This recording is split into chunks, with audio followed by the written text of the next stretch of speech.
થઈ ગઈ ચાલો. એટલે ગુરુ જ્ઞાન છે ને એ પ્રેક્ટિકલ ભૂમિકા છે અને આ જગતના જીવોને છે ને માહિતી જ્ઞાનમાં આવા જમલામાં દોડાયા રાખે. એટલે પછી એને જે એનો નિજ અનુભવ કરવાનું બાકી રહી જાય અને માહિતી જ્ઞાનમાં એ શરીર સાથ આપે ત્યાં સુધી દોડ્યા રાખે. અંતે શરીર જ્યારે થાકે ત્યારે એના પૂરતી જે જાગૃતિ હોવી જોઈએ એ નથી હોતી. એટલે એ પાહો અધોગતિને પામે એવો જીવ. અને સંત મત તમને એમ કહે છે કે ભાઈ તમને કોઈ એવો શ્રેષ્ઠ પુરુષ નક્કી થઈ ગયો પછી અહીંયાથી તમને જે માહિતી મળે છે એ રોજ તમારે એનું પ્રેક્ટિકલ કરવું પડે. રોજ એની કરણીમાં તમારે લાગી જવું પડે. સંતો મહાપુરુષો વાણી દ્વારા તમને માહિતી આપે છે પછી એને તમે પ્રેક્ટિકલમાં રોજ નિયમિત કરતા હોય તો એની દશા તો પકડાય. એની દશા પકડાય નહીં ને ત્યાં સુધી સતત તમારે માહિતી જ્ઞાન કદાચ તમને મળે છે તો એને પ્રેક્ટિકલમાં તમે કરણીમાં ઉતારો તો જ તમારા ચિત્તની જે ચિત્ત વૃત્તિ છે એ શાંત થાય, સ્થિર થાય અને તમારું એના માધ્યમથી તમારું મન સ્થિર થાય. અને મન સ્થિર થયા પછીનો આ પરમાત્માનો પછી પ્રદેશ અહીંયા ચાલુ થાય. જ્યાં સુધી મન સ્થિર નથી ને ત્યાં સુધી આપણે આઈના કાળ લોકની અંદર ના જ બધા વિચારો, કાળ લોકની અંદરના જે આપણી નિયમિત પ્રકૃતિની અંદર કાર્ય પદ્ધતિ આપણે કરવાની એ કાર્ય જ આપણાથી થાય છે.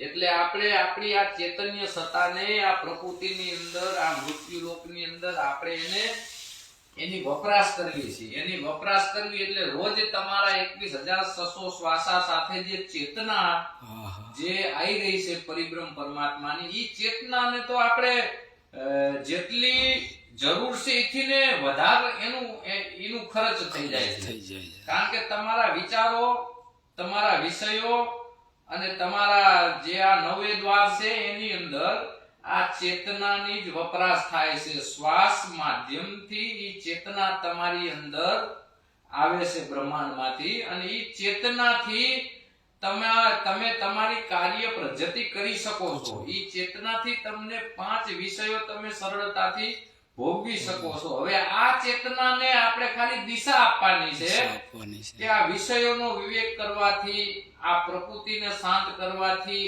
આપણા ચિત્તને શાંત કરવામાં એનો ઉપયોગ કરવાનો. એ શાંત થયા પછી તમારી જે ચેતના વિષયોમાં વપરાય છે એવી જ ગુરુ પરમાત્માના વૈરાગ્યમાં લાગી જાય. અને એ ગુરુ પરમાત્માના વૈરાગ્યમાં લાગી જાય તો જ આપણા દેહની થોડી દશા બદલાય છે. આપણા દેહની અંદર એક સ્થિરતા આવે છે અને આપણો દેહ ભાવ પછી ગુરુ તત્વ આકર્ષણ બળ આપણા દેહને લાગુ પડે છે. આપણા દેહને જ્યારે ગુરુ તત્વ આકર્ષણ બળ, જેને સંતો સહજ યોગ સહજ સમાધિ કહે છે, જેને સંતો પોતાનું નિજ જ્ઞાન કે તારી જ્ઞાન દ્રષ્ટિ અને જ્ઞાન ચક્ષુ તારી તો જ ખુલે તો જ તને પરમ દિશાનું જ્ઞાન તારી અંદર પ્રગટ થાય. અત્યારે જે કઈ છે એ બધું આપણે આ પોલાણના જ્ઞાનમાં જાણવી છે. આ મૃત્યુ લોકની અંદર જે દેવ દાનો માનવ થઈ ગયા એના જ વિચારો ને એનું જ્ઞાન આપણી પાસે છે. એટલે આપણે એ વાતો કરવી છે એવી દશા પ્રગટ થતી નથી. એટલે અનુભવી સંત આપણને એમ કે જો તમને કોઈ સમ્રાટ પુરુષ, કોઈ શ્રેષ્ઠ પુરુષ જ્યાં તમારી શ્રેષ્ઠતા બંધાણી હોય અને એની બતાવેલી રાહ ઉપર તમારી નિત્ય કરણી, જ્યાં સુધી દશા પ્રગટ ન થાય ત્યાં સુધી કરણી ની અંદર સતત તમારે રહેવું પડશે. તમારું સતત એમાં ચિંતન ફરજિયાત થવું જોઈએ તો જ એ દશા પકડાવાની સંભાવના છે. એ દશા પકડાય પછી તમને પરમાત્માના ઘર તરફ જવા માટેની દિશા નક્કી થાય. પરમાત્માના દ્વારે અને પરમાત્માને પ્રાપ્ત કરવા માટેની જે દિશા તમને પછી દેખાય એ સત્ય છે. બાકી બધી કલ્પના છે. કોઈ એમ કે ભાઈ બધા આ જગત કે મનુષ્ય તમામ સંતો એમ કે શરીરમાં છે તો તમે ક્યાંય એને સાબિત કરી શકો એમ નથી. શરીરમાં તમે સાબિત કરી શકો એમ નથી. પણ આ સંતોની બતાવેલી રાહ ઉપર જે કંઈ આપણે એની જે થિયરી છે એમની જે કાર્ય પદ્ધતિ છે એ જો નિત્ય કરતા હો તો તમને તમારા દેહમાંથી દિશા મળે છે. તમારા દેહમાંથી આ પિંડ અને બ્રહ્માંડ સુધીની યાત્રા કરવા માટેની તમને એક દિશા, એક રસ્તો મળે છે. અને એ રસ્તો મળે ત્યારે જ તમે ઈ ભીતરની યાત્રાથી માંડી અને બ્રહ્માંડ સુધીની યાત્રાની અંદર તમે આ પરમ તત્વની પ્રાપ્તિ કરી શકો છો. પરમ તત્વની તમને પ્રતીતિ થાય છે. ને એ જે ઈ પ્રતીતિ થયા પછી કેવલ આપણે બીજું કાંઈ કરવાનું નથી, ખાલી સુરતાનું કનેક્શન અહીંયા કરવાનું છે. જ્યારે તમારી સુરતાનું કનેક્શન ઈ ચાલુ થાંભલો છે, આ દેહ તો પડવાના જ છે, આયા ઈ જવાના જ છે. જેને સંતો સત્ય કહે છે કે ઉગ્યા પછી આત્મે નહીં, એને સત્ય કહેવાય. તો આ સૃષ્ટિની ઉત્પત્તિ થઈ ત્યારનું ઈ આત્મ્ય નથી, સત્ય અટલ છે. એને કોઈનો સ્પર્શ નથી. એને તમારા વધારે વાત શું કરવી, તમારા દેહનો સ્પર્શ નથી. પણ દેહ છે ઈ સાધન છે, ઈ માધ્યમથી તમે ઈ દશા એનાથી પ્રગટ કરી શકો છો. જ્યારે ઈ દશા પ્રગટ થાય ત્યારે કેવલ તમારું અહીંયા કોઈ વસ્તુ પૂગતી નથી. તમારા વિષયો કે તમારા નવ દ્વાર કે તમારી જ્ઞાન ઇન્દ્રિય કે કર્મ ઇન્દ્રિય કે 25 પ્રકૃતિ ઈ કાંઈ અહીંયા પૂગતી નથી. મન બુદ્ધિ ચિત્તે અહીંયા પૂગતા નથી. ઈ છેલ્લી દશામાં ખાલી તમારો દેહ ભાવ મટે અને આત્મ ભાવ પ્રગટ થાય. એટલે આત્મ ભાવ પ્રગટ થયો એટલે અહીંયા ખાલી તમારે તમારી સ્થૂળતાનું કનેક્શન કરવાનું. એટલે ઈ દશા છેલ્લા શ્વાસ સુધી તમારી અંદર પ્રગટ રહે છે. અને ઈ છેલ્લા શ્વાસ સુધી દશા જેને પ્રગટ રહે ઈ જ નિર્વાણ પદનો અધિકારી બની જશે. ઈ જન્મ અને મૃત્યુના રોગમાંથી બહાર નીકળી શક્યો છે. જન્મ અને મૃત્યુ ઉપર ઈ વિજય મેળવી શક્યો છે. એટલે કોઈ સંત એવું કહે કે ગુરુ વ્યક્તિ માધ્યમથી વ્યાપક સુધીની યાત્રા હોય એને ગુરુ કહેવાય. હવે ઈ ગુરુને તમે કઈ સાબિત કરવાની ભૂમિકા નથી. ગુરુ છે ને સાબિત કરવાની ભૂમિકા નથી. ગુરુ તત્વ એની પ્રતીતિ કરવાની ભૂમિકા છે, એને પ્રાપ્ત કરવાની ભૂમિકા છે. એટલે તમારે સંત મહાપુરુષ એમ કે એટલે આપણે આધ્યાત્મિક લાઈનની અંદર વિહંગ માર્ગ શ્રેષ્ઠ ગણ્યો. સંતો વિહંગ માર્ગ શું કામ શ્રેષ્ઠ ગણ્યો કે એ જ્ઞાન માર્ગ છે. અને એ જ્ઞાન થઈ ગયા પછી એનું વૈરાગ્ય ખાલી આપણે પ્રગટ રાખવાનું છે. એ જ્ઞાનનું જો વૈરાગ્ય પ્રગટ થઈ જાય પછીની જે તમારી સુરતા મૂરત સુરતની જે એકતા થાય અને પછી જે સુરતાનું પ્રાગટ્ય થાય એને સંતો અનહદ સુરતા કહે, એને અસીમ કહે છે. એનો કોઈ ઘાટ નથી. એને કોઈ પછી એકે ન કહેવાય, બે ન કહેવાય, એને આત્માય ન કહેવાય, એને પરમાત્માય ન કહેવાય.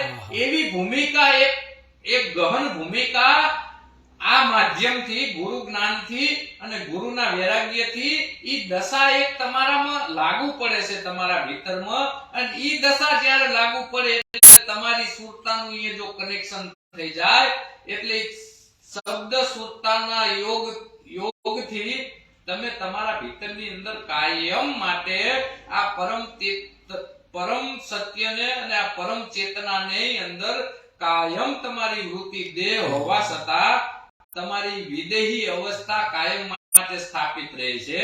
એટલે આ જે માર્ગ છે એમાં કોઈ દ્રવ્યની જરૂર નથી, એમાં કોઈ બીજા કર્મકાંડની જરૂર નથી, એમાં કોઈ પોતાની બુદ્ધિના ડખાની જરૂર નથી. કારણ કે જ્ઞાન જે સ્વયંભૂ જે જ્ઞાન છે ઈ સ્થિર છે, ઈ સેજે ચલાયમાન નથી કે એમાં કોઈ ઘટાડો થતો નથી, કોઈ વધારો થતો નહીં. જેમ સ્થિર છે ઈ એમ જ સ્થિર છે. એમ આપણે આપણી સુરતાને ઈ સ્થિરતામાં લાવી અને ખાલી તમારીનું કનેક્શન જોઈન્ટ જ કરવાનો છે. જ્યારે ઈ જોઈન્ટ થઈ ગયો એટલે તમારો દેહ હોવા છતાં તમે વિદેહી અવસ્થામાં તમારી સ્થિતિ બને તો જ તમને આ પરમ સત્યની પ્રાપ્તિ થાય. અને ઈ પરમ સત્યની પ્રાપ્તિ થાય ને એટલે બાપુ અહીંયા બીજું કાંઈ નથી. તમે ખુદને સાબિત કરવાની વાત છે. પોતે પોતાને સાબિત થઈ ગયો ઈ સાધક નિર્વાણ પદનો અધિકારી બની શક્યો છે. બાકી આપણે તો અત્યારે બધા જાણતા લેબલ માર્યા, ફલાણા સંત, ઢીંગણા સંત, આ ભગત ને રામાપીર મળ્યા, ઈ બધી કલ્પના છે. જેને પરમ સત્ય મળ્યું છે એને તો પછી આ જન્મ મૃત્યુમાંથી કાયમ માટે મુક્ત થઈ ગયો છે. પછી કોની સેવા, કોનું સ્મરણ અને કોનું એ કરણી કરે કયો? કારણ કે કરણી જ કંથની બધું પૂરું થઈ ગયું. એનું કર્મ નો જે ભર્મ હતો એ એને પૂરો થઈ ગયો. અને સંતો જે તમને ભજનની ની વાત કરે છે એ કોઈ કર્મકાંડમાં આવતું નથી. આ તમારો જે શ્વાસ ચાલી રહ્યો એ કોઈ કર્મકાંડમાં નથી આવતો. તમારો શ્વાસ જે ચાલી રહ્યો છે એ કોઈ કર્મથી નથી ચાલી રહ્યો. એ પરમ સત્યના માધ્યમથી એ આવન જાવન કરી રહ્યો છે. પવન જે આખા વિશ્વને જીવાડે છે, જે શ્વાસ, એ પરમ સત્યના આધારે ઈ પ્રાણ રૂપી ધમણ ચાલુ જ છે. આપણે જે કઈ આ ઉત્પત્તિ સ્થિતિ ને પ્રલય આ મૃત્યુ લોકમાં લાગુ પડેલો છે, એટલે આપણે કેવું પડે કે માણા મરી ગયો. મરી નથી જાતો માણા, એનો દેહ પડી જાય. દેહ તો આયનો જ છે. નામ રૂપ ગુણ જીવ ઈશ્વર માયાથી બનેલો આ દેહ છે અને માટીમાં જન્મ્યો, માટીમાં જ એનો લય છે. હવે સંતો મહાપુરુષો એમ કહે કે ભાઈ તું એવી ભૂમિકા છો કે આખો સંસાર મરી જાય પણ તું તારે મરવાનું આવતું નથી. ઈ તું છો, તું અવિનાશી છો, તારો ત્રણેય કાળમાં નાશ નથી. અને ઈ જ પૂર્ણ સત્ય છે કે દેહ તમારો વયા ગયા પછી તમારી જે ઉર્જા સાબિતી આપવી જોઈએ. તમારી જે આઈની જે કરણી છે, આઈની જે તમે પરમ સત્યને પામ્યા હોય તો એની ઉર્જા કાયમ આ પોલાણની અંદર રહેશે. એ ઉર્જા ગમે તે સાધકને લાગુ પડે છે. ગમે તે સાધકના જીવનની અંદર એ મોટું પરિવર્તન લાવવા માટે આ સંતો મહાપુરુષોની ઉર્જા ભારત ખંડમાં જે નિર્વાણ પદ પામેલા છે એ બધાની ઉર્જા સાબિત પડી છે.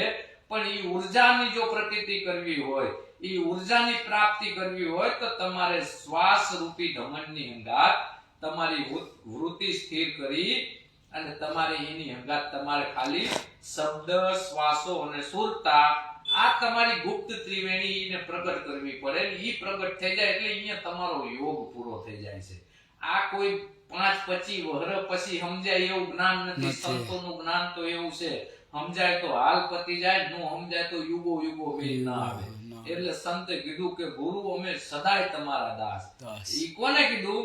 કે આ જે આખા વિશ્વને જીવાડે છે ઈને ગુરુ તત્વ કીધું છે. અને ઈ ગુરુની પાસે ઈને કાલાવાલા કર્યા છે. કોઈ વ્યક્તિ ગુરુ ભગવાન સ્થાપિત નહીં. કોઈ વ્યક્તિ ગુરુની સેવા, પૂજા, કીર્તન કે એને સાલ ઓઢાડીને કે એને એની આરતી ઉતારીને કે કંકુ ચોખાના તમે ચાંદલા કરી કે એના પગ ધોઈને પાણી પીવાથી ઈ ગુરુની કોઈ દી વાત નથી બાપા. નિર્વાણ પદ માટે ઈ ગુરુ ઈ ખુદ તમારે મટી જવાનું. તમારો દેહાતી ગુરુ નો મટી જાય. ખુદ તમારે જેમ રામાપીરે કીધું કે આત્માને ઓળખી હરજી દેહ ભાવ મટાડો. હવે તમારો દેહ ભાવ મટી ગયો એટલે આખું વિશ્વ તમારા માટે મટી ગયું. તો આ તમારો દેહાતી ગુરુ નો મટી જાય. તો ઈ તમારો દેહાતી ગુરુ સુધી લુપ્ત થઈ જાય પછીની આત્મ ભૂમિકા છે એને સંતો ગુરુ તત્વ કહે છે. કે ઈ ગુરુ તત્વને સંતો કાલાવાલા કરે છે કે ગુરુ અમે સદાય તમારા દાસ. યુગોથી આ મૃત્યુ લોકની અંદર આવા દેહ ધારણ કરીને અમે આયા છીએ. પણ ઘણા જન્મો અમારા વ્યર્થ થઈ ગયા છે. અને એમ કરતા મનુષ્ય અવતારમાં આયા તો અમને એવા સમ્રાટ સજ્જન સદગુરુનું જ્ઞાન મળ્યું. અને ઈ સદગુરુએ અમને વ્યક્તિ ભાવ છોડાઈ અને વ્યાપક ગુરુ તરફ અમારી યાત્રા કરાઈ. વ્યાપક ગુરુની યાત્રા બતાવી. અને જ્યારે અમે વ્યાપક ગુરુની સ્થિતિમાં સ્થિત થયા ત્યારે સંયમ જેને અમે ગોતવા ગયા અહીંયા અમે ખુદ ખોવાઈ ગયા. અહીંયા ખુદ અમારું પણ અસ્તિત્વ ન રહ્યું. તો આ જગતના બનાયેલા ભગવાનનું કેમ અસ્તિત્વ હોય? એટલે સંત ના પાડે છે કે ગુરુ અમે સદાય તમારા દાસ, નોકર તારા નામના. ગુરુ અમે પૂર્ણ નામના પ્યાસી. ઈ જે પૂર્ણ નામ સંતો વાત કરે પૂર્ણ નામની, કોઈ વ્યક્તિનું નામ નથી. એમાં કોઈ વ્યક્તિનું જોડાણ નથી. ગુરુ અમે પૂર્ણ નામના પ્યાસી. ઈ નામ કોઈ વ્યક્તિનું નથી. આ જગતના ધર્મગુરુએ આપણને વ્યક્તિમાં વરગાડી દીધા. અહીંયાથી આ સત્ય કપાણું. સંતોનું સત્ય અહીંયાથી કપાણું. આ જે ધર્મગુરુએ આપણને વ્યક્તિમાં વરગાડી દીધા. કોઈને રામની પસવાડે વરગાડી દીધા, કોઈને કૃષ્ણની પસવાડે વરગાડી દીધા, કોઈને રામાપીરની પસવાડે વરગાડી દીધા, કોઈને સ્વામિનારાયણની પસવાડે વરગાડી દીધા. તો સજ્જન પુરુષ એમ કે બેટા ઈ કોને માનીને થયા હતા, હું તારો ડાયરેક્ટ કોન્ટેક્ટ કરાવું. સંત મહાપુરુષ ઈ મત ઉપર આલ્યા છે કે બેટા ઈ કોને માનીને થયા, હું તારો ડાયરેક્ટ કોન્ટેક્ટ કરાવું. તો ઈ જેને માનીને થયા ઈએ જો અત્યારે વર્તમાનના ગુરુ જો એનો કોન્ટેક્ટ કરાઈ દે એને સાચા સદગુરુ કહેવાય, બાકી ધર્મ ગુરુ કહેવાય. પોતાની સુખના માટે પબ્લિકને ધર્મની ઓથ લઈ અને પબ્લિકનું શોષણ કરે છે, તન મન અને ધનનું. એટલે ઈ ધર્મની ઓથ લઈને કરે, એટલે ઈ કોઈ દી કુદરતને પસંદ આવતા નથી, એટલે ઈ કોઈ દી પાર પડ્યા નથી.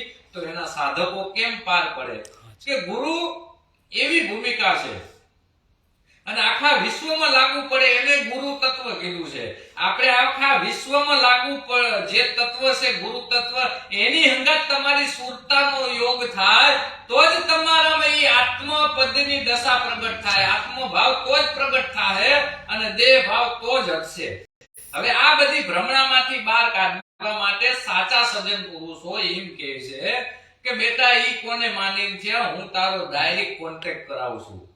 તો ઈ કોને માનીને થયા, તો ઈ તારે જો જાણવું હોય તો પેલા આઈની બધી ભ્રમણા મૂકવી પડે. આઈના બનાયેલા ભગવાનો, આઈના બધા કર્મ કાંડ, આઈની બધી કુરુધિ કુવિચાર અંધશ્રદ્ધા તારે મૂકવી પડે. અને પછી જે શ્રદ્ધાના પ્રદેશમાં તું આય ને તો જ તું ઈ યાત્રા કરી શકે અને પરમ તત્વની ઈ ગુરુ તત્વની તું પ્રાપ્તિ કરી શક. તો કે બેટા હું તારો ડાયરેક્ટ કોન્ટેક્ટ કરાવું, પણ આ બધી ભ્રમણા કાઢવી પડે. કે કેવી રીતે? તો સંત બોલ્યા કે ભરમ મે મત ભૂલોગે મારા, તમે ભ્રમણામાં છો અને પહાલ ગુરુ તત્વની વાત કરો છો તો તમને આયના જે થેલા છે એના ઉપર જ ભાવ રહેશે. આયના જે થેલા છે, આયના બનાવેલા ભગવાન ઉપર જ તમારો ભાવ રહેશે. તો તમે પરમ તત્વને કોઈ દી પ્રાપ્ત નહીં થઈ શકો, એટલે તમારું જીવન સાર્થક થાય નહીં. એટલે સંત મહાપુરુષ તમારો ડાયરેક્ટ કોન્ટેક્ટ કરાવે છે કે જે આખા વિશ્વમાં લાગુ પડે. ઈ ગુરુ તત્વની સંત મહાપુરુષ વાત કરે છે.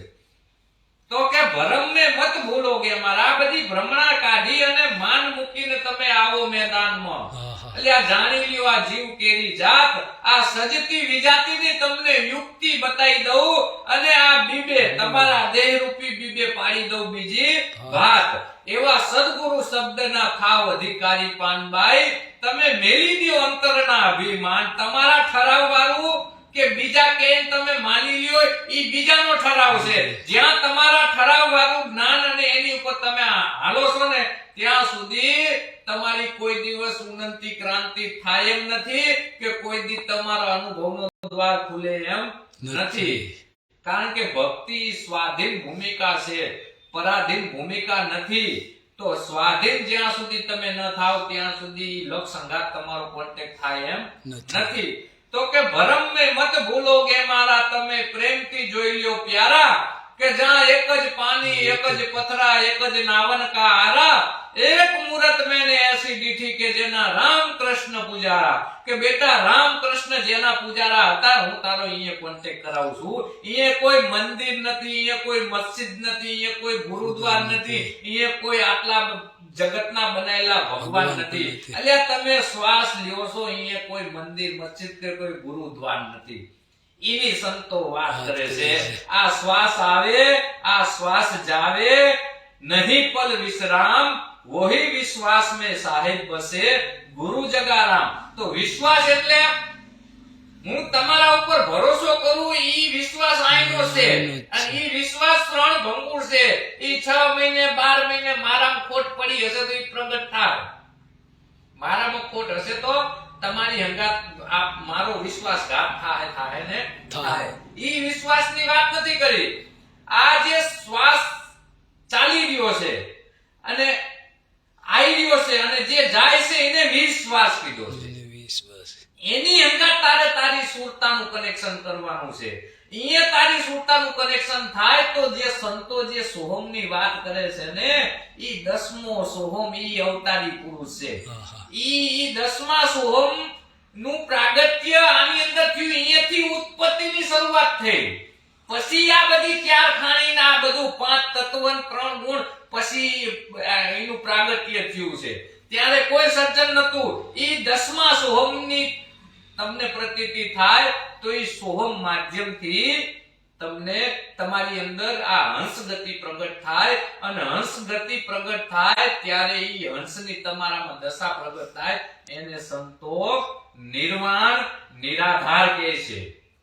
ઈ હાવ નિર્વાણ વસ્તુ છે, એને કોઈનો આધાર નથી, નિરાધાર છે. જેવી તમારી સ્થિતિ આત્મભાવની થાય એટલે તમે નિરાધાર થઈ ગયા. તમે પૃથ્વીમાં હોવા છતાં પૃથ્વી અંગાત તમારો સ્પર્શ નથી, પવન અંગાત તમારો સ્પર્શ નથી, પાંચ તત્વ અંગાત તમારો સ્પર્શ નથી, 25 પ્રકૃતિ અંગાત તમારો સ્પર્શ નથી. કારણ કે તમારી જ્ઞાન ઇન્દ્રિય અને કર્મ ઇન્દ્રિય જ્યારે લુપ્ત થઈ જાય, બંધ થાય, પછી જ પ્રદેશ ચાલુ થાય છે. આ તો કે અમે ધ્યાન કરવા બેઠા, કલાક ધ્યાન કર્યું તો કોઈ પછી મને એવું કે અમને તો પ્રકાશ દેખાણો, તો ઈ તારો દેહ ભાવ છે. દેહ ભાવ મટાડવાનો એ ક્યાંથી પ્રકાશ ને તમારો જ્યોતિ નિરંજન ને ફલાણું ઢીકણું અહીંયા ક્યાંથી તમારી વીઆઈપી કલ્પના. કારણ કે જે કાર્યમાં તમે બેઠા એની કલ્પના બંધાય છે. સંતો એમ કહે છે કે કોઈ પણ કાર્ય કલ્પના બાંધીને તારે બેહાની જરૂર નથી.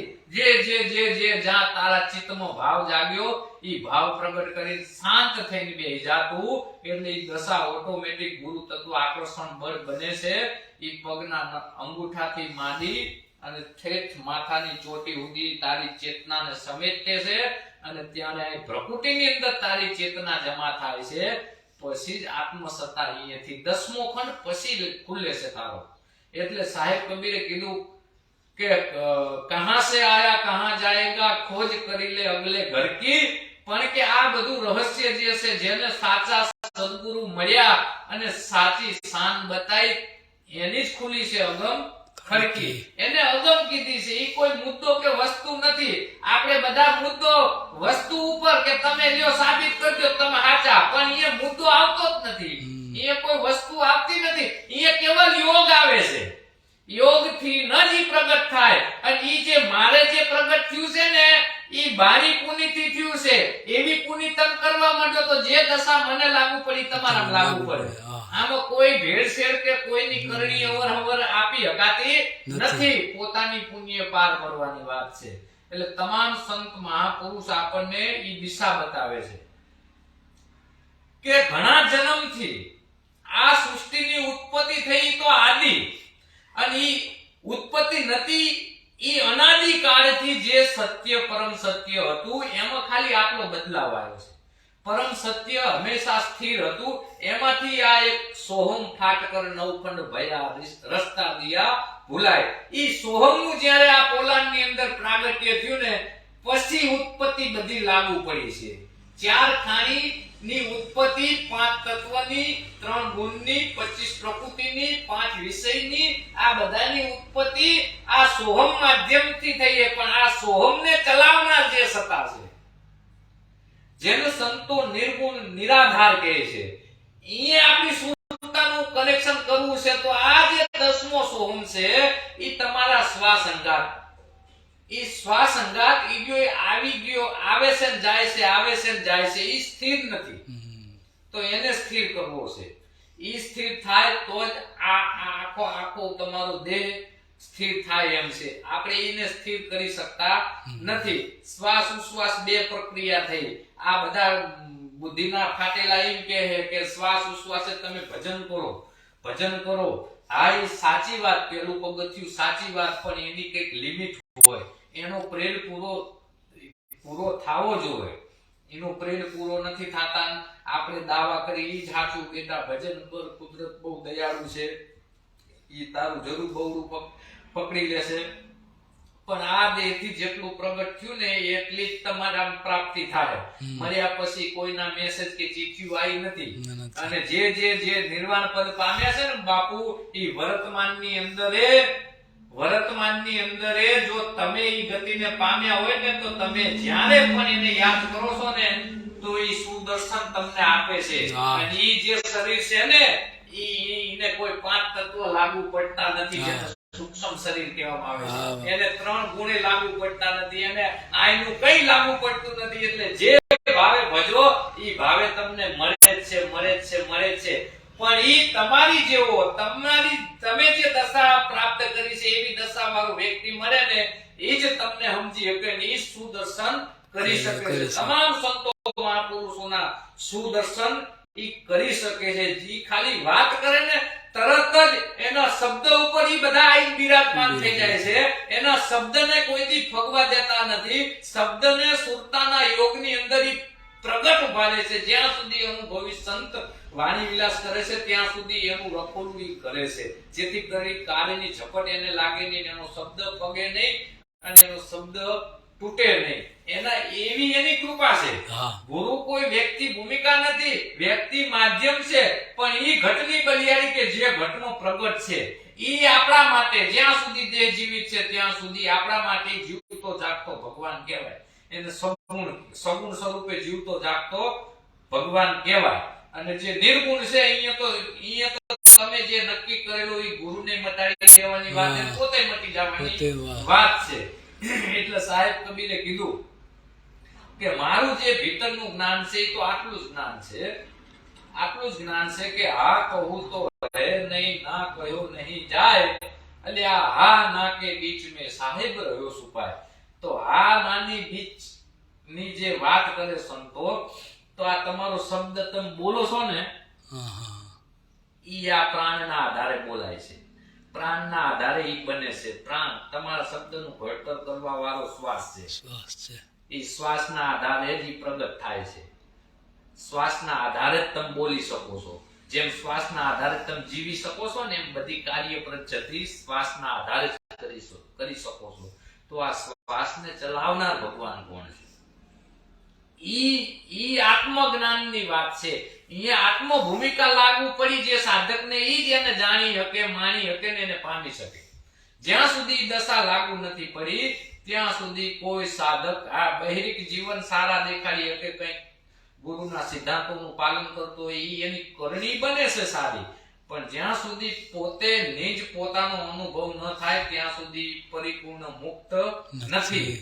તો આપણે પરિપૂર્ણ મુક્ત થવું હોય તો સંતોની આટલી જ વાત છે. તું કોણ છો, તું ક્યાંથી આવ્યો છો અને તારે ક્યાં જવાનું છે, તારું મૂળ સ્વરૂપ શું છે, ખાલી આટલી તને માહિતી મળી જાય અને પ્રેક્ટિકલમાં જો તું લાગી જા તો કોક દી તું પોતે પોતાને સાબિત કરી શકીશ. પોતે તું કોણ છો એનો તને પુરાવો મળી જશે. અને ઈ પુરાવો મળી જાય એટલે અહીંયા તારી યાત્રા પૂરી થઈ જાય છે. માણસની જીવનની યાત્રા પૂરી થાય છે પણ આધ્યાત્મિકની યાત્રા કોઈથી પૂરી ન થઈ. એટલે આ દેહ છોડ્યો બીજો ધારણ કરીને આવ્યો. એનું મૂળ કારણ શું છે કે કથની બકની અંદર રહ્યા કરણી કરી શક્યા નહીં. અને અત્યારે ભારત દેશના એવા દુર્ભાગ્ય છે કે સાધકોને જે પ્રેક્ટિકલ જે શિક્ષણ આપવાનું છે એ પ્રેક્ટિકલ કોઈ આપી શકતા નથી. એને આ બહિરિક સત્સંગ જમલાની અંદર અને ઉપદેશ વાણી દ્વારા આપી અને એને ખાલી એટલું કહે છે કે આ ભજન કરવાનું તારે. એટલે એ બિચારો ભજન કરે છે પણ એનું મન સ્થિર થતું નથી, દશા પકડાતી નથી. એટલે ઈ ખરેખર અત્યારના ગુરુઓની બહુ ખામી કહેવાય. કારણ કે તમે અહીંયા માણાના ચોર તો તમે બન્યા છો બરાબર, અને કુદરતના ઘરના તમે ચોર બન્યા છો. એટલે તમારી તો કઈક 84 બગડે. તમે અહીંયા ઉત્પત્તિની અંદર કંટ્રોલ રાખો છો કે અમે બેન અમારા બે, જેથી કરીને એને સારું ભવિષ્ય આપી શકીએ. તો આ સંત કોટીની અંદર એ ભાઈ સંતોએ લિમિટ રાખી છે. સંતોમાં પુરુષો કે હું 25 વિદ્યાર્થીને હું શિક્ષણ આપી શકું છું તો મારે 26માં વિદ્યાર્થીની જરૂર નથી. અને કોઈ એમ કહેતું હોય કે સંત મહાપુરુષ આખા વિશ્વને તારી શકે, ઈ સાચી વાત તારી શકે છે. પણ આ સંતનો સિદ્ધાંત એમ કહે છે કે તારી શકે છે. સંતને જેનો અનુભવ થઈ ગયો એને આખા વિશ્વની ક્ષમતાની ખબર છે, તારી શકે છે. પણ જે સાધક એની બતાવેલી રાહ ઉપર હાલે એને એની લિમિટ છે.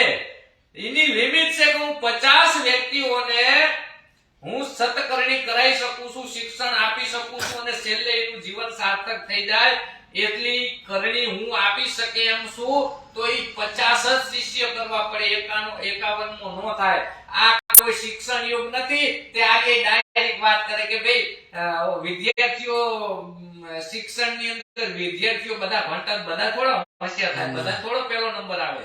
આ સંતની વાત એવી નથી. સંતની વાત તો એવી છે કે દશા પકડી જાય એટલે ઉપદેશમાં જ પતી જાય. ઉપદેશ આપો ને એના ભીતરનું પરિવર્તન થઈ જાય, અહીંયા જ એનું નિવારણ થઈ જાય.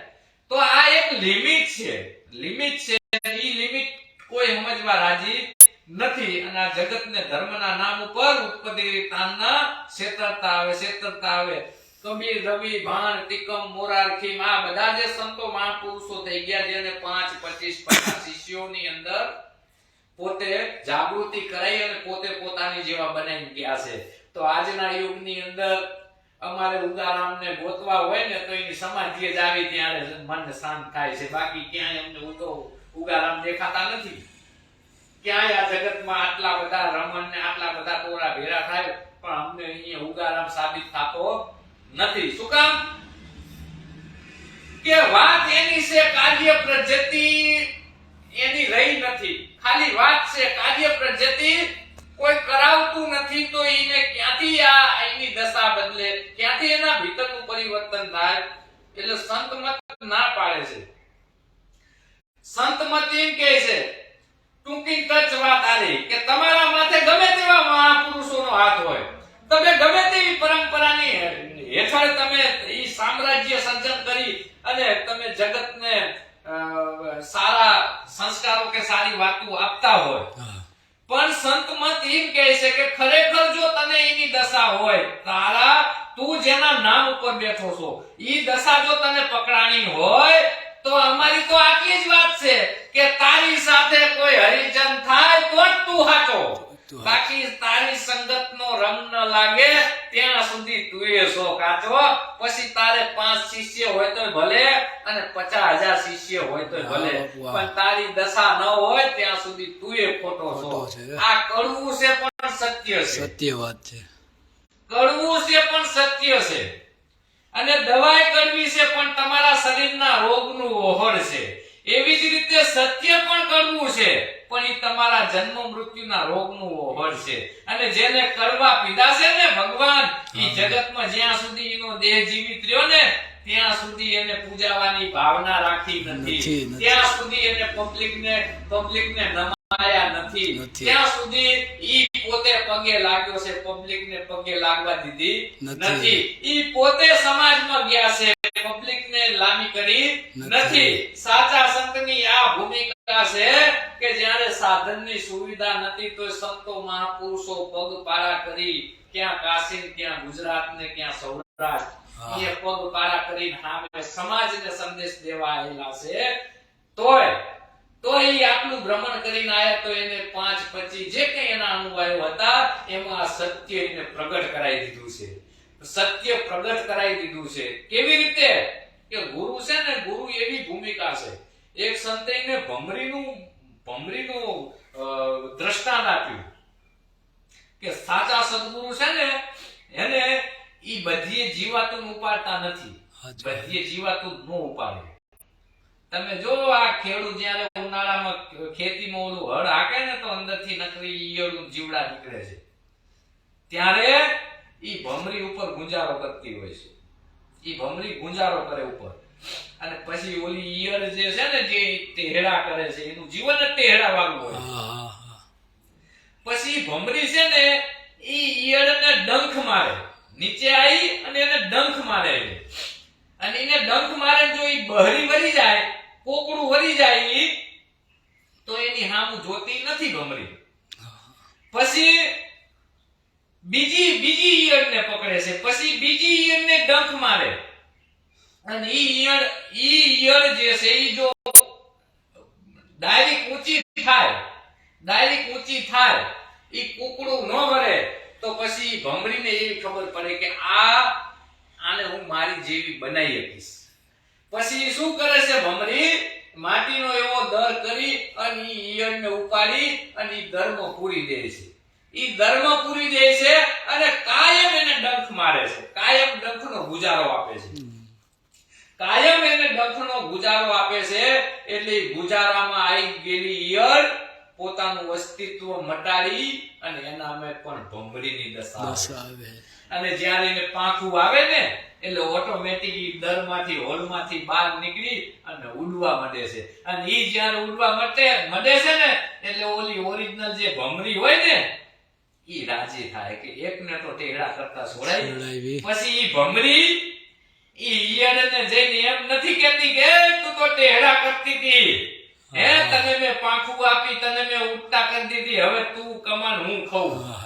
એને પછી એની પાસે એનું વળતર માંગ્યું નથી. એવી ગુરુની દશા એવી હોવી જોઈએ કે ઈ વળતર માંગે નહીં. એને તો એનું કાર્ય કરી દીધું અને રાજીપો રહે કે મેં મારા જીવનમાં 2-5 ઈયળોને મેં ભમરી બનાવી એના ટેડા મટાડી અને આકાશે ઉડતી કરી દીધી છે. એવા સદગુરુને સલુટ મરાય, એવા સદગુરુની જ્ઞાનમાં ગરાવાય તો જ આપણા ભીતરની દશા બદલાય એમ છે, તો આ ભીતરનું પરિવર્તન થાય એમ છે. એટલે હંમેશા સદગુરુ છે ને ઈ ભમરી જેવો હોવો જોઈએ, એની ભાવના ભમરી જેવી હોવી જોઈએ કે આ ટેડા કરનારા જે જીવો છે ને એને ઈ જીવોને એમાં જે ક્ષમતા વાળા છે કે આ ભાઈ હામાં પડે એવા છે. શિષ્યની પ્રશ્ન કરી હોવી જોઈએ, આ તો કોઈ બોલતા જ નથી. હામાં પડવા જોઈએ, જ્યાં જ્યાં એને સંશય છે એનું સમાધાન પ્રશ્ન કરી થાવી જોઈએ ગુરુ શિષ્યની. ઈ ઈયળ હોય ને ઈ ટેડા કરનારો જીવ છે ને ઈ શિવ બની અને નિર્વાણ પદનો અધિકારી બને. પણ એવું ક્યાં અત્યારના સમયમાં? એટલે ખરેખર અત્યારનો કળીકાર યુગ નામના આધારે છે.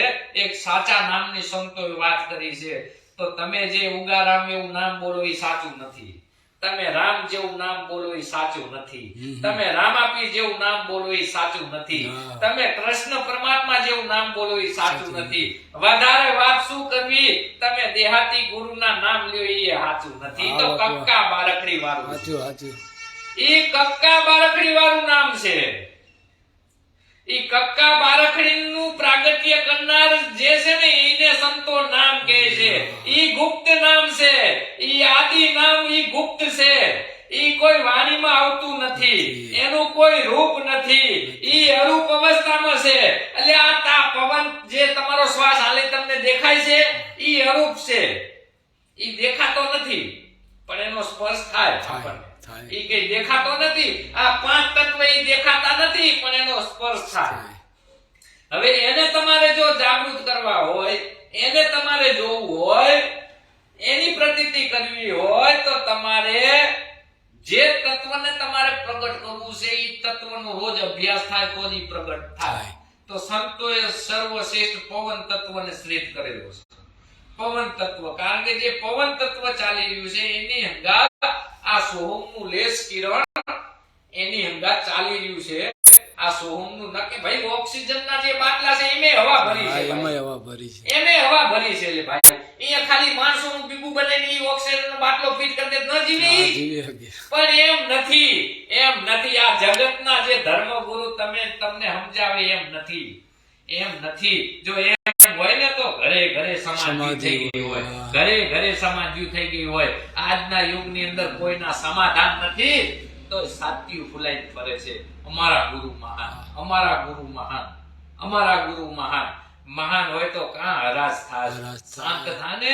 ગુરુ તો ટેહડા મટાડી દે સદગુરુ કહેવાય, બાકી ટેહડામાં રાખે ધર્મગુરુ કહેવાય. કારણ કે આ ધર્મગુરુ આ ભારત દેશની અંદર મોટામાં મોટું નુકસાન કર્યું તો ધર્મગુરુએ કર્યું છે, પંડિતોએ કર્યું છે અને ભારતના ભુવાએ કર્યું. વધારે વાત શું કરવી, જેટલું નુકસાન આતંકવાદીઓએ બારવટીઓએ નથી કર્યું એટલું નુકસાન આ ધર્મગુરુ પંડિતો ભારતના ભુવાએ કર્યું છે. અને આધ્યાત્મિક અત્યારે સદગુરુની લાઈનમાં આ બધા એને ભેરું રાખે છે, આ બધા એને ભેરું રાખે છે એટલે જીવના ઉદ્ધાર નથી, એમના જીવન પ્રબળ બને છે, ગુરુના જીવન સંપત્તિ વાળા બને છે, પણ એ કોઈ જીવનું કલ્યાણ નથી. આ તો કલ્યાણ એટલે સાહેબે કીધું કે બેટા કળીકાર યુગ ક્યારે સ્થાપિત થાય કે જ્યારે આ જગતમાં પાખંડ પૂજાવા મળશે ને ત્યારે કળિયુગ સ્થાપન થઈ ગયું કહેવાય.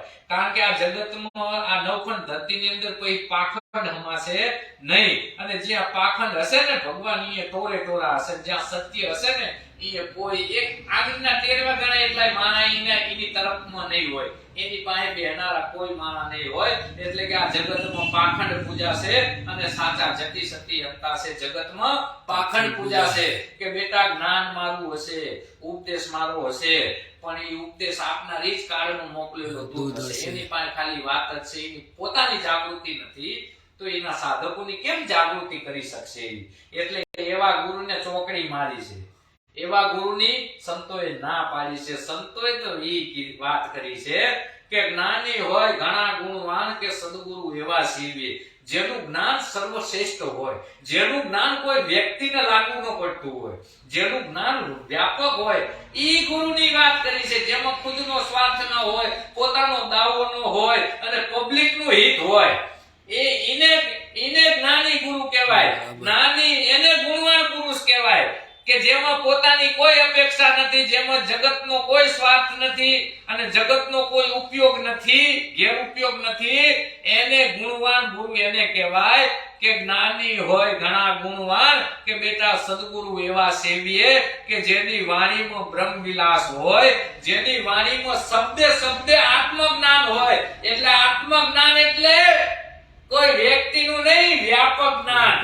વ્યાપક જ્ઞાન ને આત્મજ્ઞાન કીધું. આગળ વ્યક્તિનું ગોકરવી કે આ જીવતો જાગતો પરમાત્મા, તો એ પરમાત્મા છે.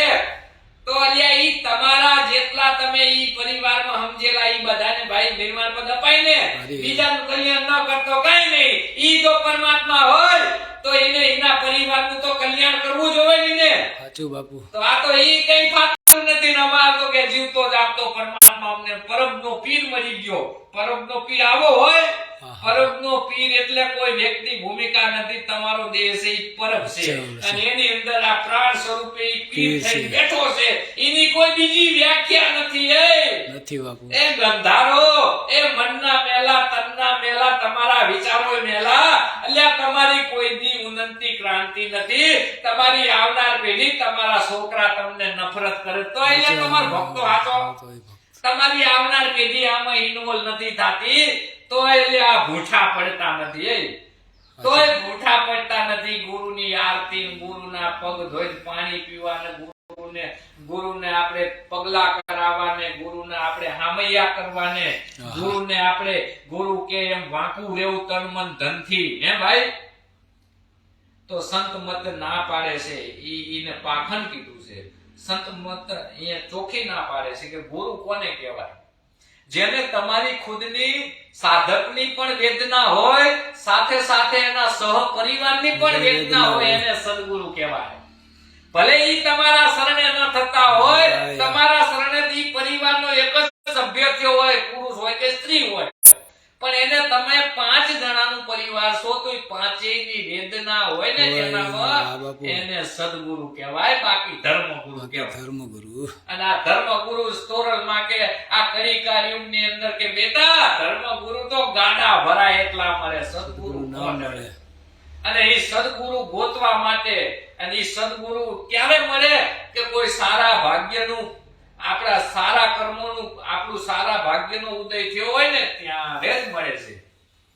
ત્યારે જ એવા જ્ઞાની પુરુષ મળે છે. અને જ્ઞાની પુરુષ કોઈની સંપત્તિથી કેપેબલ ન હોય. જ્ઞાની પુરુષ કોઈની એના કોઈ એવા ઠાઠ ન હોય. જ્ઞાની પુરુષ કોઈની પ્રવૃત્તિ તરફ ન હોય. જ્ઞાની પુરુષ તો નિવૃત્તિ તરફ હોય. કારણ કે એને સાધકોને નિવૃત્તિમાં લાવવાના, ત્યારે એનું કલ્યાણ થાય, ત્યારે એનો આત્મભાવ થાય. પ્રવૃત્તિમાં આત્મભાવ થાય નહીં. પ્રવૃત્તિની અંદર તો આ દ્રવ્ય મળ્યા જ રાખે, તમને મળ્યા જ રાખે. આજ લાખોપતિ હોય, કાલ કરોડપતિ થાવજો, એ પૂરું થયું તો અજબોપતિ થાવ. એમ જિંદગી તમારી માયાની અંદર ખતમ થાય છે. જ્યાં માયા નથી એ પરમાત્મા, જ્યાં માયા છે ને એ પરમાત્માનું કિરણે નથી. વધારે વાત શું કરવી? સંતોએ અમથું કીધું હશે કે આ માયા મહાઠગીની સોરું પોતાના ખાય. એટલે તમે સંપત્તિના ઢગલા માથે બેઠા હો, પણ તમને આટલી અકલ નથી કે આ માયા તમને રોજ ખાય છે. આ માયા મહાઠગીની કે બેટા સોરું પોતાના ખાય, ઈ કુંડાળામાંથી કોક સટકી જાય મોટો મણીધર થાય. જો જે ઈ કુંડારામાંથી સટક્યા છે ને બાપુ, ઈ એકે હજારા થયા છે. આપણે બધા માયાની અંદર રહીને કરવું છે, માયાની અંદર રહીને કરવું છે. તો આ પહેલાના સંતોમાં પુરુષો આ માયા તજી અને ભિખારી બન્યા, ત્યારે પરમાત્માની પ્રાપ્તિ થઈ છે. તમે જો રાજા મહારાજા હોય જેને એક પલમાં આ સંપત્તિને લાત મારી અને જગતમાં ભિક્ષાવૃત્તિ કરી અને જ્યાં એને હોવાનું શું, ખાવાનું શું, પીવાનું શું કોઈ ફિકર કરી નથી. જે સ્થિતિ હતી સ્થિતિ અપનાઈ કેવળ હરિભજન કર્યું છે તો એ બધા એકે હજારા થયા છે. એકે હજારા થયા ને આખા ભારત દેશની અંદર એની નામના ખ્યાતિ છે. સંસારી ગુરુ એક તો બતાવો કે આખું ભારત દેશ માનતું હોય, વિદેશનું જવા દો એક તો બતાવો.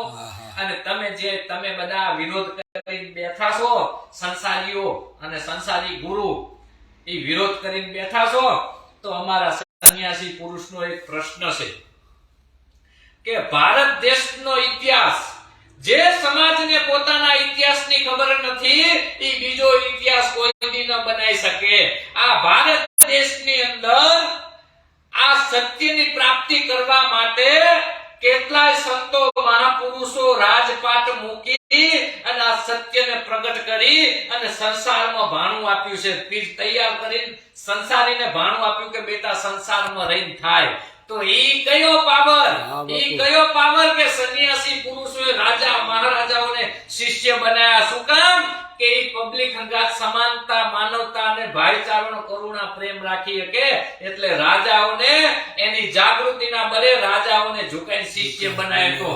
અત્યારે તમે એક તો કહો કે મારો ધારાસભ્ય મારો શિષ્ય છે, મારો ગુજરાતનો મુખ્યમંત્રી કે વડાપ્રધાન મારો શિષ્ય છે. તો અત્યારના રાજા ઈ છે, એને ઝુકાઈ બતાવો તો મનાય કે તમે હાચાન તમારો ગુરુ હાચો. તો મનાય. એવું કઈ નથી. રાજકારણીઓને તો તમે ફંડ લેવા આમંત્રણ આપી બોલાવો, ખાલી ફંડ લેવા, ઈ માયા લેવા માટે. એટલે સંતોએ કીધું કે મોટી માયા સબ તજે, એટલે આ ઝીણી તજી ન જાય. આ તો પીર પેગંબર ઓલિયા ઝીણી સબકો ખાય.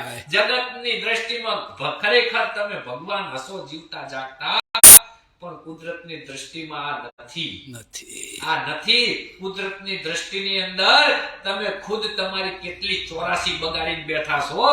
એટલે આ જગતને તમે છેતરવા સિવાય બીજું કોઈ કાર્ય કર્યું જ નથી. જગતને તમે શાંત કરી જ નથી શક્યા. જગતને તમે બારના ટેડા મટાડીને એને ઘરે તમે સ્થિર કરી શક્યા નથી. તો એ પૂર્ણ સત્ય નથી. તો સંત મહાપુરુષ તમને એ દિશા બતાવે છે કે આ મૃત્યુ લોકની અંદર રામ થઈ ગયો. તો રામ થઈ ગયો તો એને એ રાજા હતો. રામ થઈ ગયો તો એને વશિષ્ઠ અને વિશ્વામિત્ર જેવા સદગુરુ મળ્યા. એ સંન્યાસી ઝૂંપડીમાં રહેવા. આજ કૃષ્ણ આયા મૃત્યુ લોકની અંદર તો એને દુર્વાસા અને શાંતિની ઋષિ બે ગુરુનું શરણ લીધું. એ ઝૂંપડીમાં રહેવા વાળા બાવા હતા. આજ રામો પીર આવ્યો. તમે જેને અવતારી પુરુષને ભગવાન માનો છો એને. આજ રામો પીર આવ્યો તો એની પાછળ બારીનાથ અને ઉગમસિંહ એના ગુરુ હતા. એ સંન્યાસી ઝૂંપડીમાં રહેવા વાળા બાવા હતા. તો તમે આ બાવાનો વિરોધ કરો છો તો અમારો એક પ્રશ્ન છે કે એ બધા ઝૂંપડીમાં રહેવા વાળા બાવા હતા, પણ રામકૃષ્ણ રામાપીરને ભારતના ફર્સ્ટ નંબરના ભગવાન બનાવી દીધા. હવે તમે એમ કહો છો બાવા પાસે કાંઈ ના હોય ને બાવા તો કામના થયા હોય, ઘર છોડીને આયા હોય. એકવાર આવો અમારી સભામાં, લાઈ બેહો જ્ઞાન ગોષ્ઠીમાં. તમે તો પોતાના પરિવારમાં રહ્યો છો એટલે બીજા ધર્મ સભામાં તમે જાતાય નથી. પણ કોક દી આવો. આ ત્યાગ છે ને પરમાત્માને, આ પરમાત્મા સર્જિત છે આ બધુંય, પણ એની અંદર જેને સાચો ત્યાગ આપ્યો છે ને, તનનો ત્યાગ કરતા એટલે એનું જીવન સુખદાયક ન હોય એને તનનો ત્યાગ આપ્યો કહેવાય.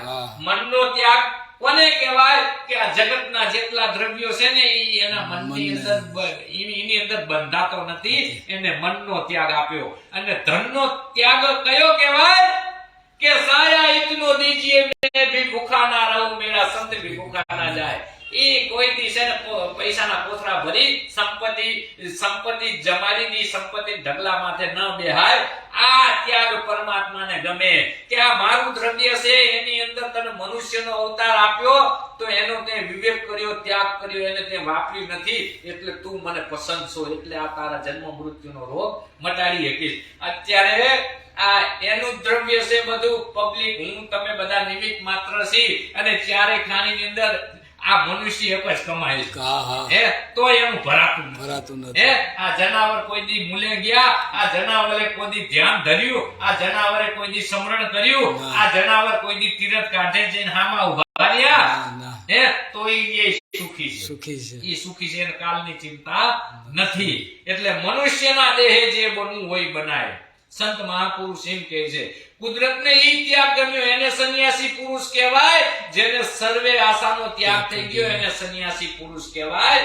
ખાલી વાઘા પહેરી લીધા એને સન્યાસી પુરુષ નો કહેવાય. એના ભીતરની અંદર સંન્યાસ હોવો જોઈએ, એના વિચારોની અંદર સંન્યાસ હોવો જોઈએ, એના જીવનની અંદર સંન્યાસ હોવો જોઈએ, એની વિચારધારા સંન્યાસ હોવી જોઈએ. જેમાં પોતાનો દાવો ન હોય, જગતનું હિત હોય, એને સન્યાસી પુરુષ કહેવાય.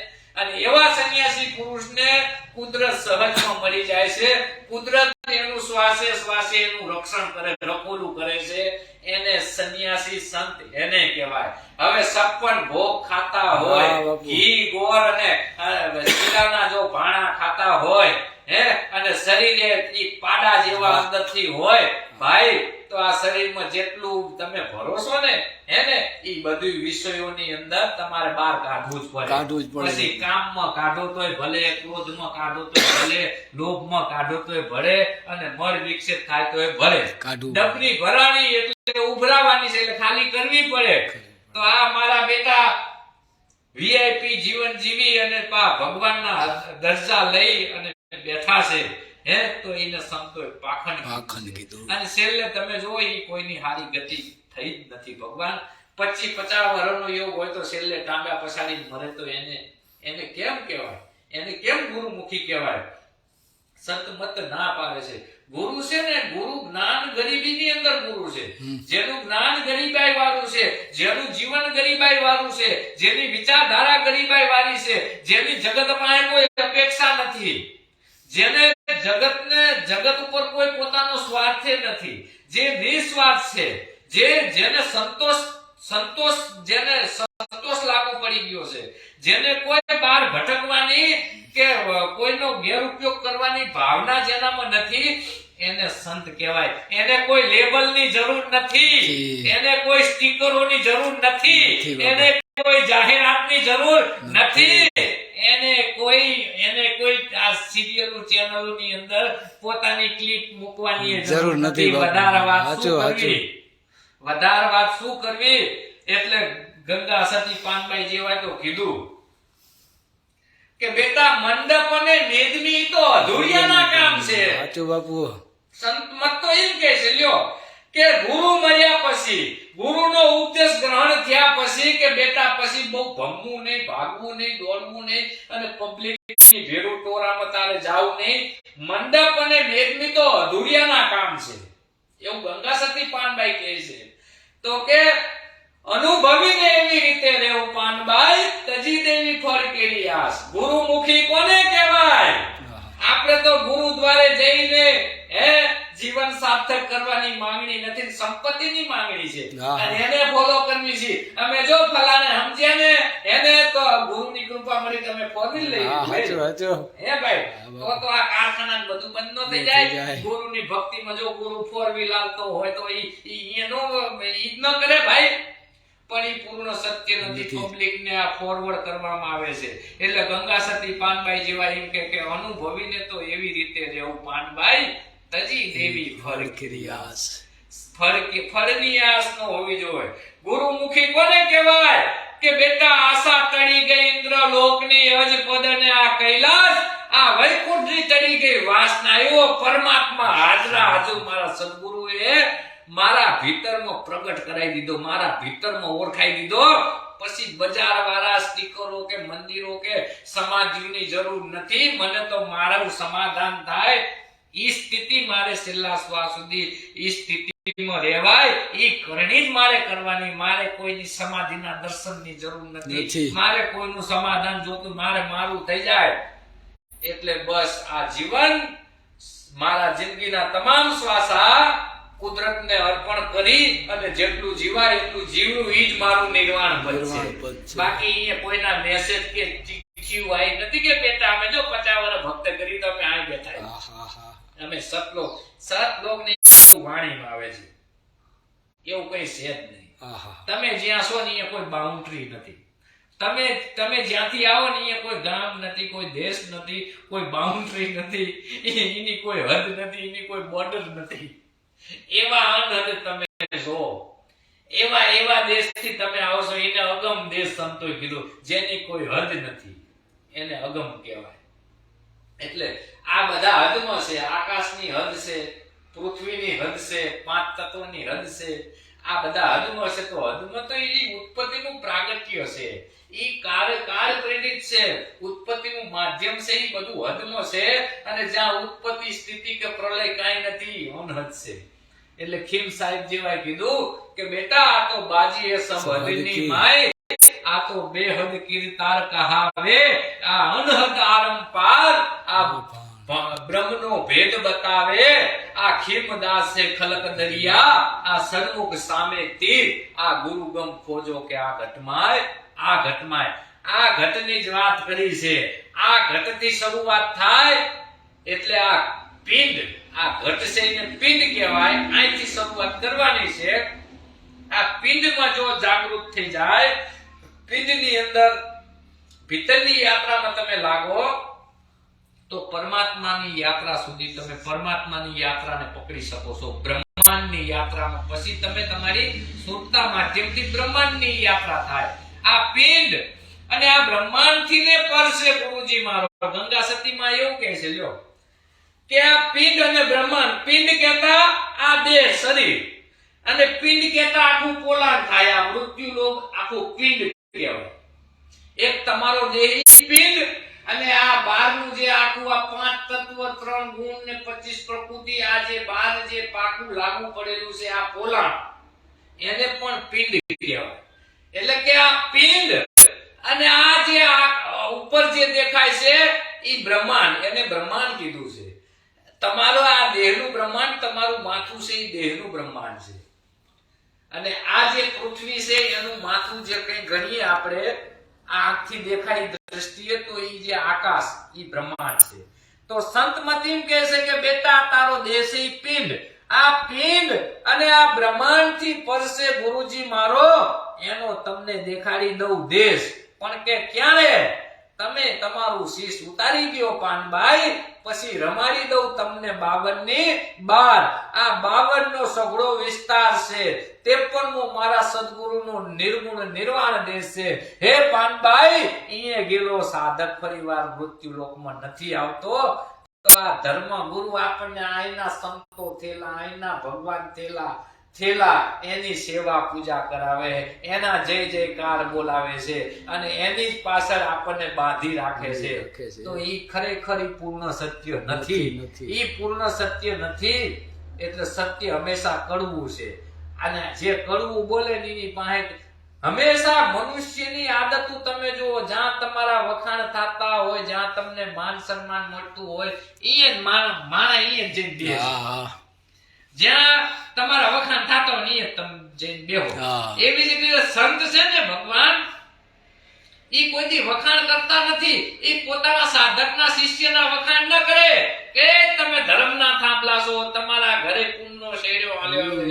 સદગુરુ કોઈથી શિષ્યના વખાણ કરે નહીં. કારણ કે વખાણ કોણ કરે?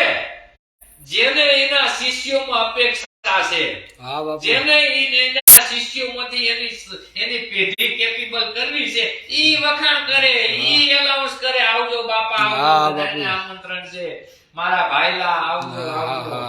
ઈ બધાને વખાણ કરે. ઈ પગે લાગે ખોરા પાથરે. ગુરુનો બાળક કોઈથી પગે ન લાગે કે ખોરા પાથરે નહીં. કારણ કે ગુરુના બાળકનું સર હંમેશા ક્યાં હોય? કુદરત તરફ કુદરતને ઝૂકેલું હોય. એ કોઈ વ્યક્તિમાં ઝૂકે નહીં. અને વ્યક્તિમાં ઝૂકે ને ત્યાં સુધી એનામાં પરિપૂર્ણતા નથી એની સાબિતી છે. પદ્ધતિ છે. જો પરિપૂર્ણતા એનામાં હોય તો એને ક્યાંય ઝૂકવાનું આવતું નથી. નથી. કારણ કે એ ઝૂકી ગયો છે, કુદરતને ઝૂકેલો માણસ છે. ઈ ભાઈ આ જગતના દ્રવ્યોમાં કે જગતના મંદિરો મસ્જિદોમાં ઈ ભોડા ટેકવા જાય ન જાય. સંતોનું ઈ ગહન જ્ઞાન ઈ છે. ઈ જ્ઞાન જેને પ્રગટ થઈ ગયું એટલે એની યાત્રા પૂરી થઈ જાય.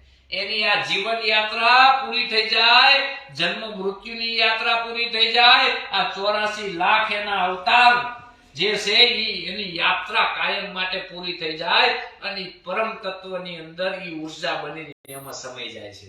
પછી એને આ મૃત્યુ લોકની અંદર કાંઈનું બાકી જ નથી. ભાઈ શું કામ આવવું પડે? આ તો બાકી એટલે આવવું પડે છે. ઉત્પત્તિ થી તારના તમે આઈના તમારા માથે લૂણના થરે થર વાગી ગયા છે.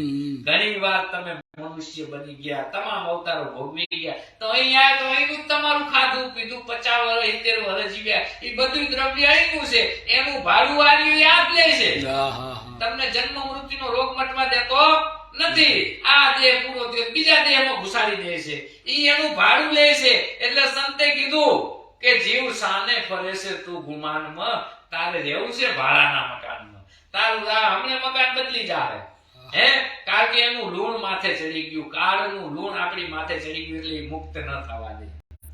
પણ સંત શરણમાં ગયા હોય તો અહીંયા છે ને તમે છે ને જે તમારું કાળનું જે લૂણ તમારા જન્મ ઉપર ચડેલું છે, તમારા દેહો ઉપર ચડેલું છે, ઈ દેવું છે ને એ માફ થઈ જાય છે. 80 વર્ષ ભલે શિકાર કર્યો હોય, 80 વર્ષ ભલે કુડા કામ કર્યા હોય, એનો ધોકો નથી.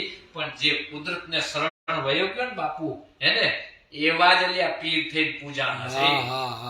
આ મૃત્યુ લોકની અંદર પાપી, દુરાચારી, ગુણીકાયો, કસાયો આ બધા સંત કોટીમાં આવી ગયા તો સંતોએ એના વધ કર્યા નથી, એને શરણે લીધા છે. અને ઈ આના દેહે પીર થઈ ગયા, સંત બની ગયા, ઓલિયા બની ગયા. અને તમે ઇતિહાસ ચકાસો તો તમે જે ભગવાનની વાત કરો એને તો વધ કર્યા છે. એને વધ કર્યાથી હિંસક ન કહેવાય. હિંસક ન કહેવાય. એટલે સંતોના જ્ઞાનમાં આ કઈ લફરા હે જ નહીં. 33 કરોડ દેવ, 64 જોગણીઓ, 52 વીર, 84 શ્રીદ, 9 નાથ, પીર, પેગંબર, ઓલિયા, ગુરુ, દત્તાદેવ, હુરાપુરા. સંતના અનુભવ જ્ઞાનની અંદર આ કઈ આવતું નથી. એ તમારા ભીતરમાં લાગુ પડે છે, બીજે ક્યાંય નથી. એટલે કાળનું આપણા માથે મોટું લૂણ છે ઘણા જન્મોનું, એટલે મુક્ત થવા દે એમ નથી. કારણ કે હું તમારી પાસે મારું દેવું, હું તમારી પાસે તમારી પાસે હું પૈસા માંગતો હોય, હું તમને મુક્ત ન થવા દઉં ભાઈ. તમે જીવો ને ત્યાં સુધી તમારા છોકરાની વાહે હું પડી જો કે તારા બાપે આટલા પૈસા લીધા હતા, તારા બાપનું રાખવાનું દે મને. તો એવી કાળે એવી ભૂમિકા છે. પરમ સત્તાના લાવ્યો છે, એની અંગાત શરત કરી છે કે આયના જે કર્મો છે એ મારો હક લાગુ પડે છે. એટલે આયનું જે કઈ વાપરે છે, ખાય છે, પીવે છે, એ મારું ખાય પીવે છે. એટલે હું એને મુક્ત નહીં થવા દઉં. પણ તારા શરણમાં આવી જાય તો એનું બધા ગુનાઓ માફ કરી દઈશ.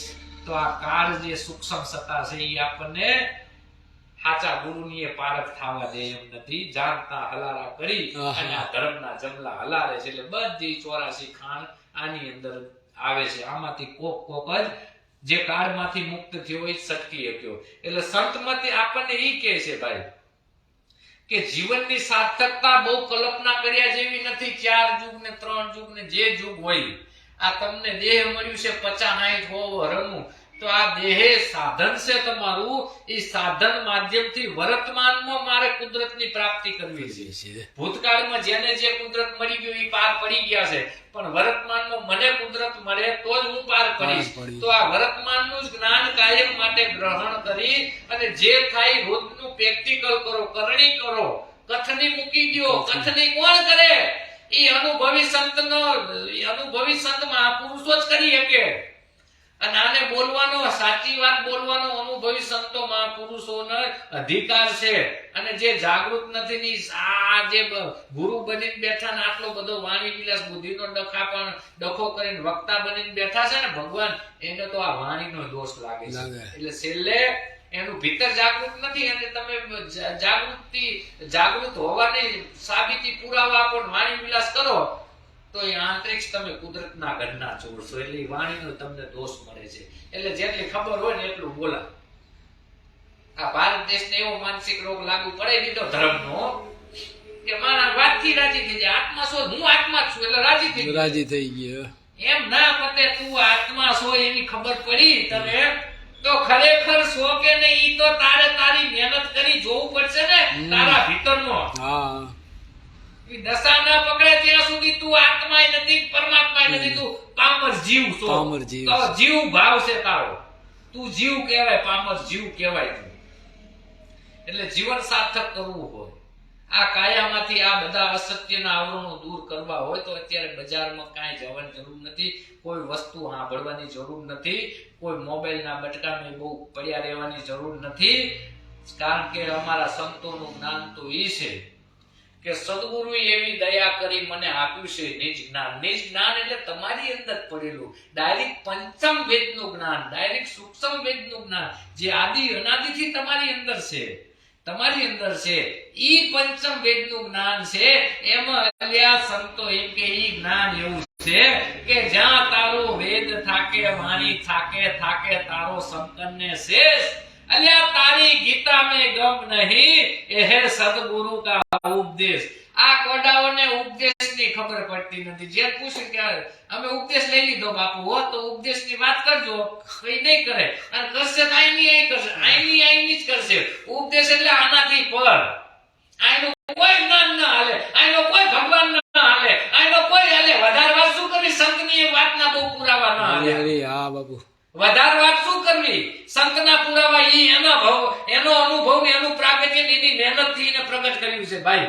એવી તમારે મહેનતમાં લાગી જવાનું છે તો એ કોઈના પુરાવાની જરૂર નહીં પોતે સાબિત થવાની વાત છે પોતે પ્રગટ થવાની વાત છે આપણે તો બીજો પ્રગટ છે ને એના હાય આપણે સાચું બોલીને ફરવી છે ઈ એનું કાર્ય ઈ સરસે તારું નહીં સરે એના હાય જીવવા માટે તારું કેમ કલ્યાણ થાય સંતો એમ કહે છે કે બીજાના હાહે ન જીવાય પોતાના હાહે જીવવાની વાત છે જે પોતાના હાહે જીવ્યો છે ને એ જ પરમ તત્વની પ્રાપ્તિ કરી શક્યો છે આ તો કે અમે ગુરુના શરણમાં ગુરુ અમારી લાજ રાખે હાથ જન્મ સુધી ગુરુ ફેરા અરે કોડા આવી માનસિકતા તારી નબળી હાથ જન્મ તારા ગુરુ મહારાજ હાથે જન્મ ભેરા છે તો આ કેટલામો છે એ કીધું તને આ છેલ્લો હશે તો કૂતરા બગાડામાં પછી આ 84 લાખ એની ચક્કર કાપીને આવવું પડશે નકરા પણ વાણીની અંદર પરચા પક્ષાની વાતો કરી અને સાધક પકડી જઈને બેહરે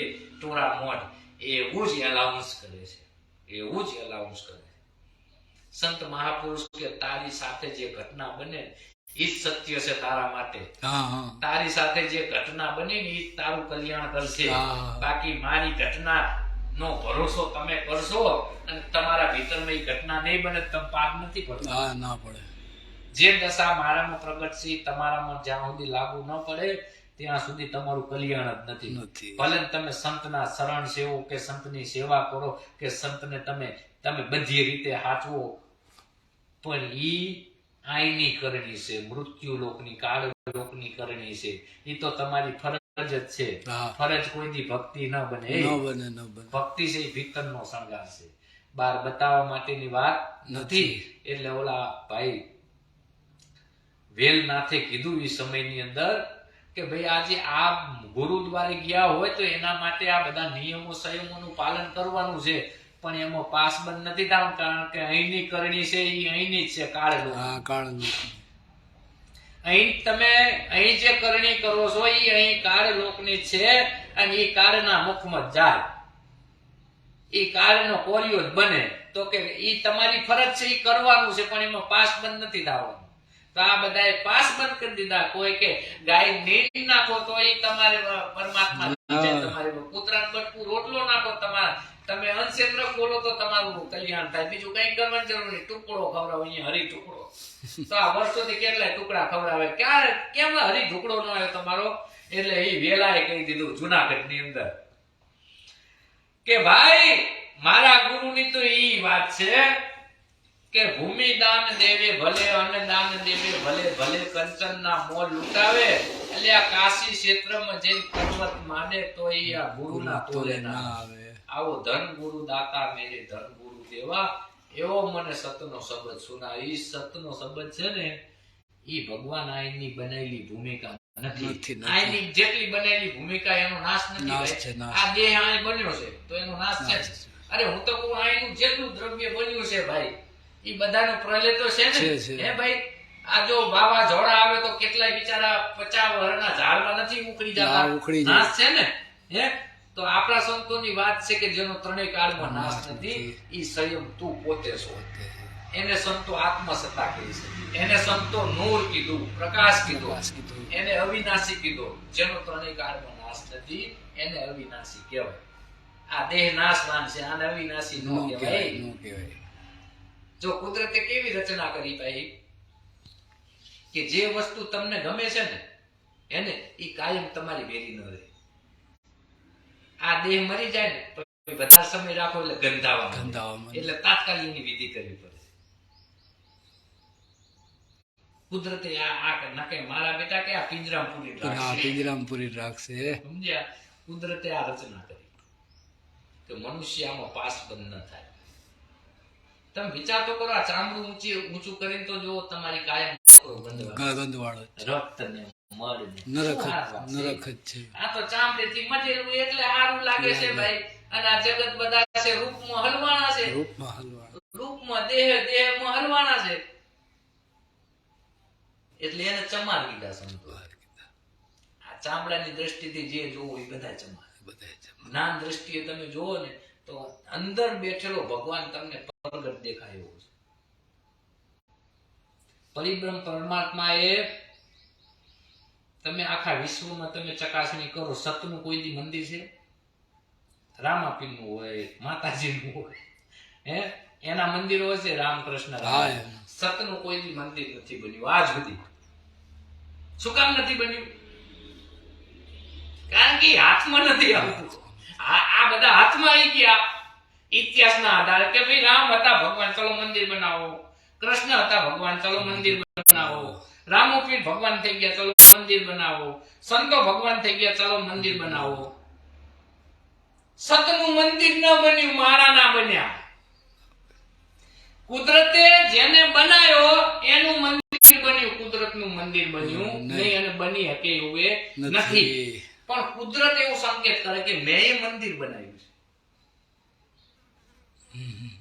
એને સાધકને કીધું કે બેટા મારું મંદિર મેં ખુદ બનાવ્યું છે, ખુદ મેં રચના કરી છે, ખુદ એની અંદર હું બિરાજમાન. હવે તારે મને મળવું હોય ને તો નજીકમાં આ જેટલા ચારે ખાણીના દેહ છે ને એ એનું બનાવેલું મંદિર છે. અને એની અંદર એ પ્રાણ સ્વરૂપે બેઠો છે. સમજ્યા? જ્યાં એ હટી જાય ને એટલે બોડી માર ભેરી પડે. ઈ કુદરત એમ કે મારું બનાવેલું મેં ખુદ સર્જન કર્યું છે અને એની અંદર હું પોતે પ્રાણ પ્રતિષ્ઠા કરીને બિરાજમાન છું. તારે મને મળવું હોય તો અહીંયા મળજે.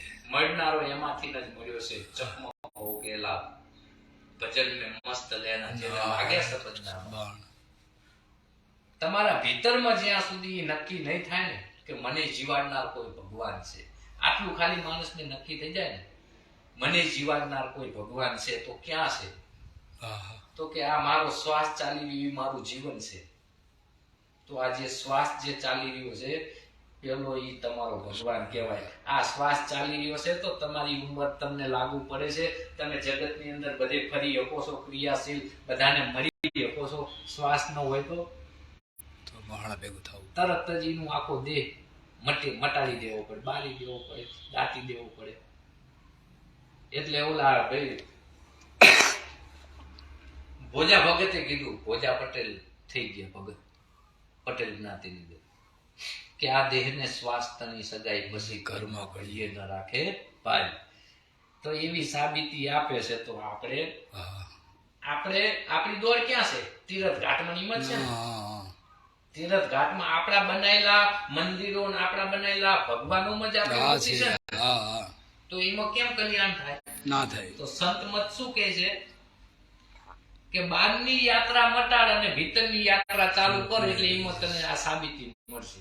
તું કોણ છો, ક્યાંથી આવ્યો છો, તારું મૂળ સ્વરૂપ ક્યાં છે, એનું તને એડ્રેસ મળશે. તું કોણ છો ઈ ઘરની વાત કરે. જે ઘરે મર્યા પછી જાવ છે ને ઈ જીવતા જોવાની વાત કરે છે. તમે જ્યાંથી શ્વાસ લ્યો છો ને એ કોઈ મંદિર મસ્જિદ કે કોઈ ગુરુદ્વાર નથી. ઈની સંતો વાત કરે છે. હવે અહીંયા જાવ તો આનું બધું મૂકવું ન પડે? બધું મૂકવું પડે, બધું. આનું બધું મૂકવું પડે તો જ અહીંયા જઈ શકો. આનું કોઈ દ્રવ્ય અહીંયા જાતું નથી. નથી. આનું કોઈ દ્રવ્ય અહીંયા પૂગતું નથી. ઈ ભગવાનની વાત કરે જેને આખા વિશ્વનું સર્જન કર્યું છે. ખાલી ભારતનું નહીં, આખા વિશ્વનું સર્જન કર્યું છે. આજ વિજ્ઞાન ભલે આટલું આગળ વધી ગયું હોય, ચંદ્ર લોક ઉપર જી આવ્યું, પણ સંતના જ્ઞાન પાસે વિજ્ઞાને ટૂંકું પડે. નેતિને ટૂંકું પડે. અમેરિકાના વિજ્ઞાનિકોએ સંશોધન કર્યું કે ભાઈ આખા ભારત દેશ, આખા વિશ્વની સત્તા કોણ ચલાવી રહ્યું છે? આખા વિશ્વની સત્તા કોણ ચલાવી રહ્યું છે? કોઈ વ્યક્તિ છે? રિસર્ચ કર્યું કે ભારતમાં આ બધા વાત કરે સરગ ને નરક ને ફલાણું ઢીંગું. હાલો આપણે ગોતી. પોલાણમાં જોયું, પાતાળમાં જોયું, પાણીમાં જોયું, ક્યાંય આને આ દેખાણું નહીં.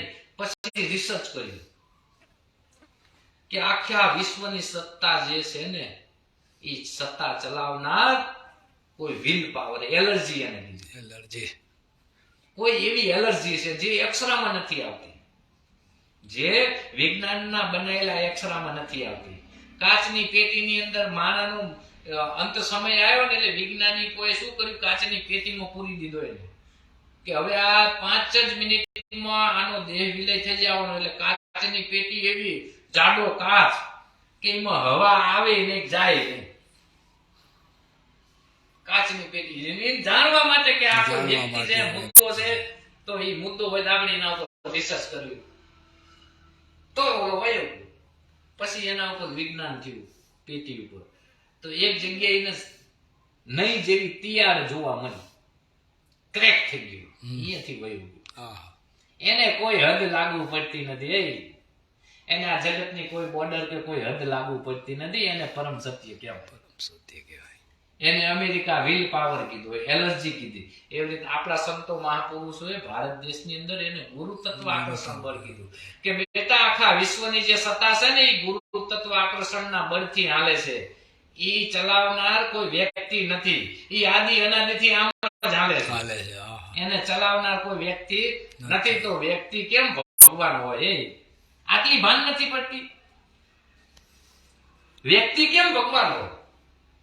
વ્યક્તિ ભગવાન નો હોય પણ ભગવાન તરફ ઈ ગતિશીલ ગતિ કરી રહ્યો છે. એટલે ઈ ઘટની બલિયાની કે જે ઘટમાં એનું પ્રાગટ્ય થયું છે, તો એની શ્રેષ્ઠતા ને એની મર્યાદા છે. ઈ પૂજવા માટે નથી, પગ ધોઈને પાણી પીવા માટે નથી. એવું તો આપણે આપણા માવતરે જેને આપણને દેહ આપ્યો છે આ સૃષ્ટિમાં લાવવા માટેના નિમિત્ત કેવલ માતા પિતા છે. એના સહયોગથી જ આપણું આ શરીર બન્યું ને આપણે બન, અને પછી જે મળ્યું તો વારસામાં મળ્યું છે. ઈ કેમ સાચું હોય? તો આપણે એની જ ભક્તિ કરવી છે. એટલે ક્યાંથી નિવારણ થાય તમારું? એટલે નિવારણ કોઈ જીવનું થતું નથી. બોલો સદગુરુ સાહેબની જય. મધુભાઈનો સીન જોયો? ફરતું લઈ ગયો લોકેશન આવી જાય. બધું બાપુ લ્યો ભાઈ, બધું બાપુ.